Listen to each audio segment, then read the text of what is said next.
Al món, cada any es perd o es malbarata un terç dels aliments. Aquestes pèrdues tenen lloc des de la producció primària fins al consumidor, la qual cosa origina un gran impacte en el medi ambient, en les persones i en l'economia. La Llei 3/2020 obliga hospitals i residències geriàtriques a disposar d'un pla de prevenció de pèrdues i malbaratament alimentari i d'un programa de reducció del malbaratament alimentari. 10 passos per elaborar i implementar el pla. Pas 1. Definiu-ne els objectius estratègics. Pas 2. Designeu un equip de treball. Pas 3. Descriviu els fluxos del procés productiu. Pas 4. Quantifiqueu el malbaratament. Pas 5.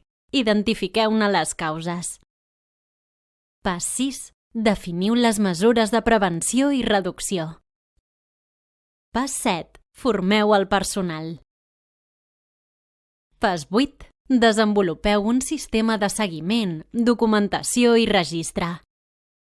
Pas 9. Comuniqueu els resultats assolits. Pas 10. Reviseu-ne l'efectivitat i actualitzeu el pla. Què més trobareu en aquesta guia? Exemples de bones pràctiques, plantilla per a l'elaboració d'un pla de prevenció, material per fer un curs de formació i sensibilització, casos d'èxit.